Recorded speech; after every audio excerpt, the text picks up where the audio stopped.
ئەنجومەنی پارێزگای سلێمانی 65مین کۆبوونەوەی ئاسایی خۆی ئەنجامدا و بەکۆی دەنگی ئەندامان بودجەی پەرەپێدانی پارێزگای سلێمانی بۆ ساڵی 2021 پەسەند کرا. بەڵام ئەندامێکی ئەنجومەنەکە دەڵێت لەو باوەڕەدا نین حکومەت ئەو پارەیە بۆ پارێزگاکان خەرج بکات. ئەگەر لەم کاتە یاسای بودجە جێبەجێ نەکرێ واتە بودجەی پەرەپێدانی پارێزگاکانیش گرفتی بۆ دروستە بێ و جێبەجێ ناکرێ. بۆیە من خۆم ترسم لەوەیە هیوادارم گومانەکەی من باڵا بڕە. ئەگەر لە کاتی جێبەجێکردنیشە خزمەتێک ئەکا بەو ناوچانەی کە ئەو بڕەپارەی بۆ تەرخان کرا بۆ لە سنووری پارێزگای سلێمانی، لە سنووری ئیدارەی ڕاپەرۆستی، ئیدارەی گەرمیەوە، پارێزگاکانی دیکەش، یعنی ئەم بڕا خزمەتێک ئەکا ئەگەر بێت و گرفتی بۆ دروست نەبێ. هیوادارم گرفتیش بۆ دروست نەبێ. بەڵام تێبینیەکە لای من ئەم تێبینیە بە پێی لێکدانەوەمان بۆ ئەو بڕەپارەی کە نێراوە تێبینیەکی بەگرنگێزە.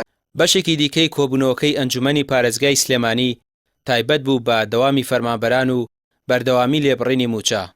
سەرۆکی ئەنجومەنی پارێزگای سلێمانی دەڵێت بەکۆی دەنگی ئەندامانی ئەنجومەن لەگەڵ ئەوەدا بوون کۆتایی با لێبڕینی موچە بهێنرێت.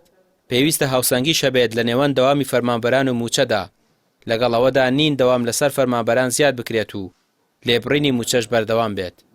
کۆی دەنگی ئێمە وەکو ئەندامانی ئەنجومەن وەکو ئەنجومەنی پارێزگای سلێمانی بە تەواوەتی لەگەڵ کۆتایی هێنانین بە لێبڕینی موچە بۆ موچەخۆرانی هەرێمی کوردستان. یعنی ئەمە هەموو ئەندامانی ئەنجومەن کۆچین لەسەرەوە، لە هەمان کاتە کۆچین لەسەرەوەیش کە بە شێوەیەکی هاوسەنگ بە هەر یاسایەک لێبڕین هەبێ، بە هەمان یاسا بێ، ئەرکەکەشی بە هەمان یاسا بێ. و ئێمە وتومانە هاوسەنگی لە یاسای کار و هەروەها مافەکانیدا هەبێت. یعنی وازەحە پەیامەکەی ئەنجومەن. لە دوای ساڵی 2014ەوە حکومەت بە پاساوی قەیرانی دارایی بودجەی پەرەپێدانی بۆ پرۆژە خزمەتگوزاریەکانی پارێزگاکان ڕاگرتووە.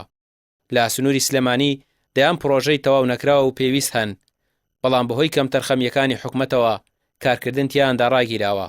لە تەمەنی ئەم خوڵەی ئەنجومەنی پارێزگای سلێمانیشدا ئەو بۆ یەکەم جارە بودجەی پەرەپێدان بێتە نێو ئەنجومەنی پارێزگای سلێمانی و دەنگی لەسەر بدرێت. ڕامیار عوسمان، کەناڵی پەیام، سلێمانی.